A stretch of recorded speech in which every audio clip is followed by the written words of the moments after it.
मधु अस्पताल के private ward में किसी अपराधी की तरह सिर झुकाए बुत बनी बैठी थी। पता ही नहीं चला कि वो कितनी देर से ऐसे ही बैठी थी। एक एक पल कई कई साल की तरह बीत रहा था।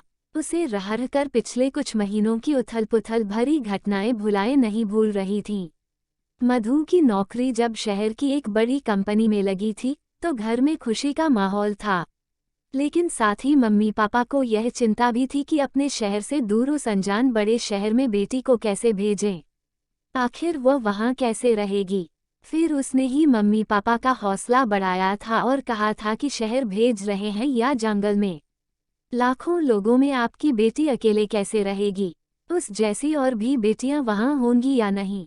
जब वे लोग शहर पहुंचे तो मम्मी पापा उसे नौकरी ज्वाइन कराकर और उसकी ही जैसी 3 और लड़कियों के ग्रुप में छोड़कर घर लौट आए। थोड़े ही दिनों के बाद उनमें से 2 लड़कियों के रहने का इंतजाम उनके साथियों ने कर दिया।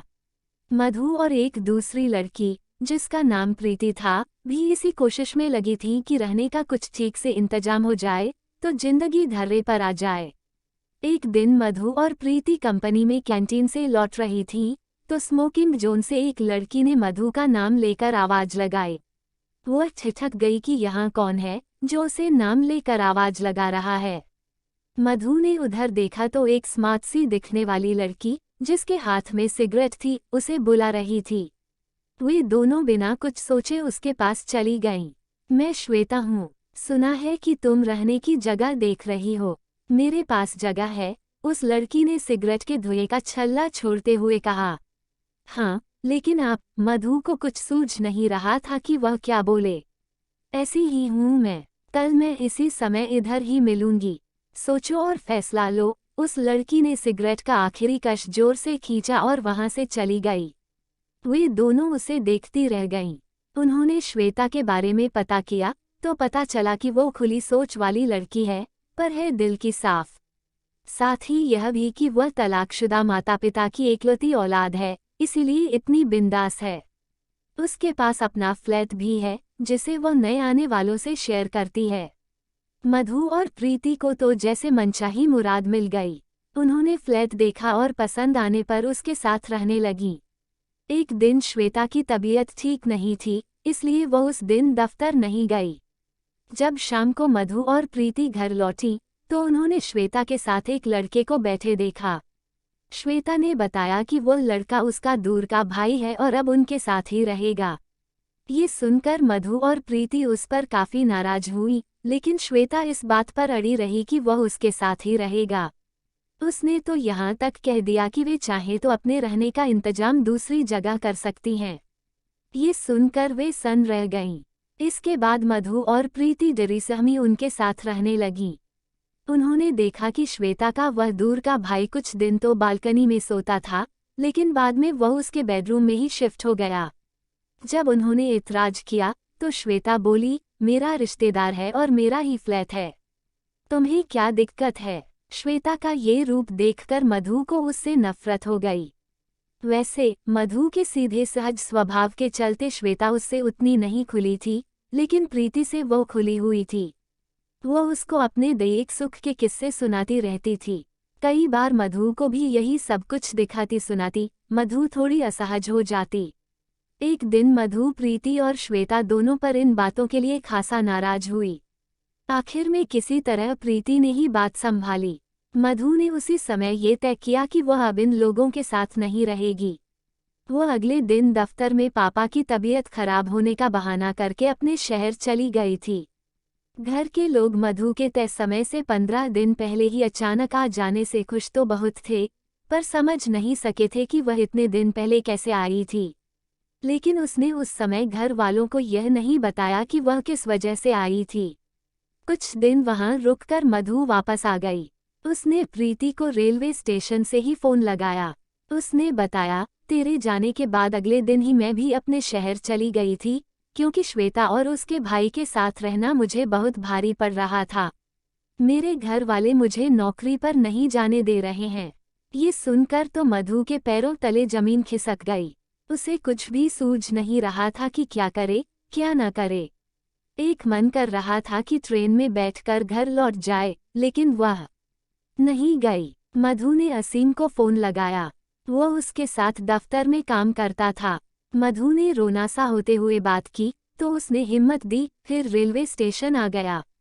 असीम ने मधु को समझा बुझाकर श्वेता के फ्लैट पर रहने के लिए राजी किया। वो उसे वहां लेकर भी गया। श्वेता और उसका भाई, जिसका नाम कुणाल था, उनको देखकर हैरान रह गए। फिर सहज होते हुए श्वेता ने मधु को गले लगा लिया। अरे वाह, तू भी। वेल डन, श्वेता ने असीम की ओर देखकर उसे एक आंख मारते हुए कहा। तू जैसा समझ रही है वैसा कुछ भी नहीं है। मधु एकदम सकपका गई। कोई बात नहीं यार, शुरू में थोड़ा अटपटा लगता है, फिर मजे ही मजे, श्वेता बोली। तू गलत समझ रही है। मधु ने उसे फिर समझाने की कोशिश की, लेकिन उसने उसे मुंह पर उंगली रखकर चुप रहने का इशारा किया और फ्रिज से कोल्ड ड्रिंक निकालकर सबको देने लगी। असीम कुछ समझ नहीं पा रहा था या समझकर भी अनजान बन रहा था, कहना मुश्किल था। फिर बातों ही बातों में श्वेता ने अपने और कुणाल के बारे में सब कुछ बेबाकी से बताया। मधु की उम्मीद के उलट कुणाल ने उन सबको बड़ी सहजता से लिया। जब असीम वापस जाने लगा तो उसने कहा कि वो मधु के रहने का दूसरा इंतजाम करेगा और यह भी कि तब तक वह बार बार आता रहेगा। मधु किसी तरह मन मारकर वहीं रहने लगी। हमारी कोई शादी नहीं हुई तो क्या फर्क पड़ता है, देखेंगे, जब जरूरत लगेगी तब कर लेंगे।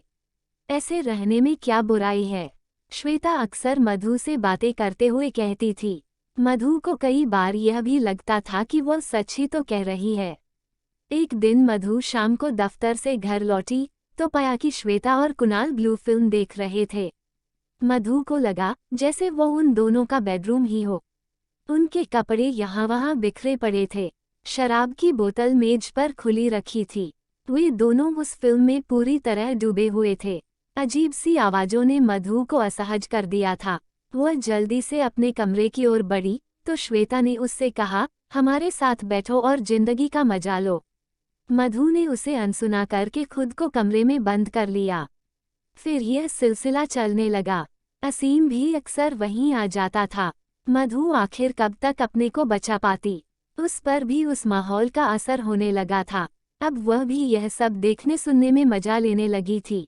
एक शनिवार को असीम ने कहीं पिकनिक पर जाने का प्रोग्राम बनाया तो मधु मना नहीं कर सकी। वह सारा दिन मजे और मस्ती में बीत गया। रात होते होते बादल घिरने लगे। थोड़ी ही देर में तेज बारिश होने लगी और वे अपने शहर की ओर चल दिए। मधु के मना करने के बावजूद असीम उसे घर तक छोड़ने आया था और आते ही सोफे पर पसर गया था। थोड़ी ही देर में उसे गहरी नींद आ गई थी। मधु ने असीम को थोड़ी देर सोने दिया, फिर उसे जगाकर वहां से जाने को कहा। इतने में टेलीविजन पर उनके फ्लैट के पास वाले मॉल में बम धमाका होने की खबर आई।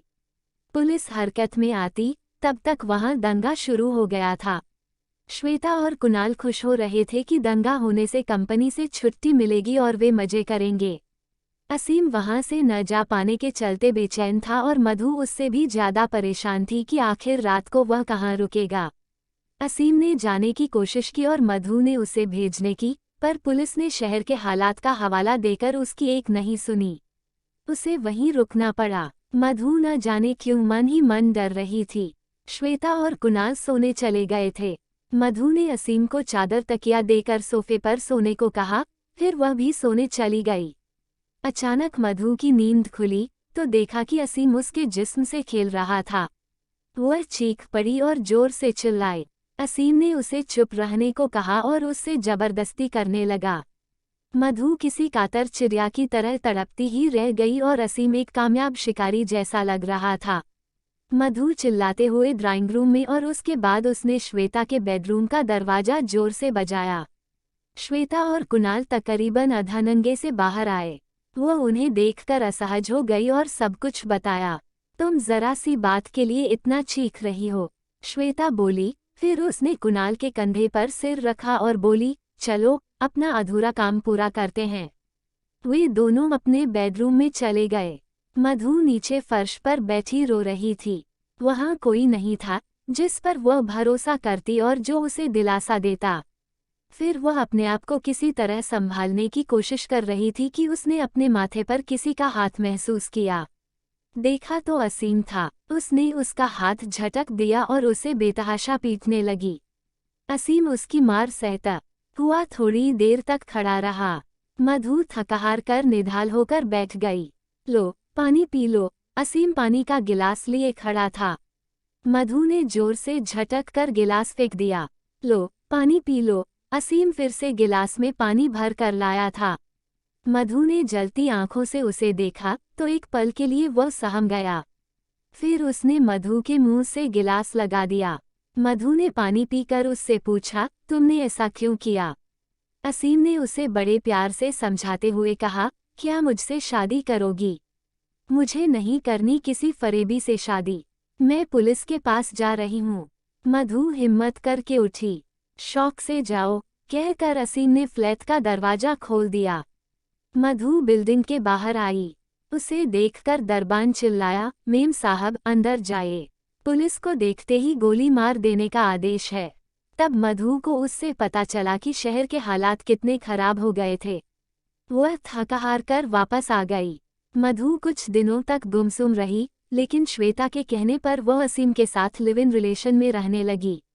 मधु ने एक दिन पूछा तो पता चला कि श्वेता पेट से है और कुणाल, जो कल तक दिन रात शादी की बात करता था, शादी से मुकर रहा था।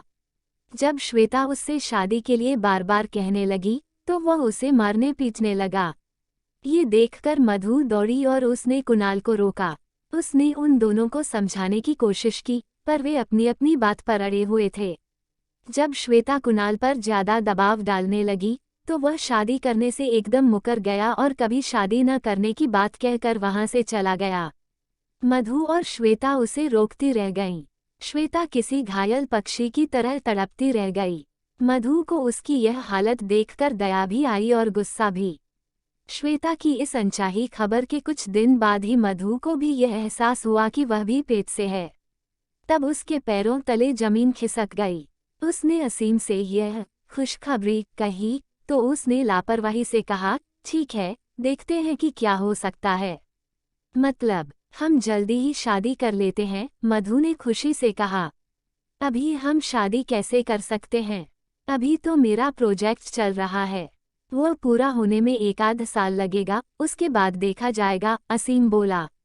फिर हमारा बच्चा? मधु ने पूछा। हमारा नहीं तुम्हारा। वह तुम्हारा सिरदर्द है, मेरा नहीं, असीम बेशर्मी से बोला तो मधु उसके बदले रूप को देखती रह गई।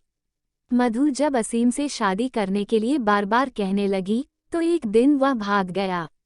पता करने पर मालूम हुआ कि वह तो कंपनी के एक प्रोजेक्ट के सिलसिले में विदेश जा चुका है। साथ ही ये भी कि उसका विदेश जाने का तो पहले से ही प्रोग्राम तय था, लेकिन उसने मधु को इस बारे में हवा तक नहीं लगने दी। मधु हाथ मलती रह गई। अब वो और श्वेता एक ही दुख की दुखियारी थीं। श्वेता और मधु ने बारी बारी से बच्चा गिराने का फैसला लिया। डॉक्टर ने भी भरपूर फायदा उठाया और उनसे मोटी रकमें थी। आज श्वेता की बच्चा गिराने की बारी थी और मधु उसकी देखभाल के लिए साथ आई थी। कल को उसे भी तो इसी दौर से गुजरना है। अचानक दरवाजे पर हुई हलचल ने मधु का ध्यान तोड़ा। नर्सिंग स्टाफ श्वेता को बेसुध हाल में बिस्तर पर लिटा गया। मधु खुद को श्वेता की जगह रखकर ठगी सी बैठी थी। उन्होंने जिस सुख को अपनी जिंदगी मान लिया था, वह मरीचिका की तरह सिर्फ छलावा साबित हुआ था।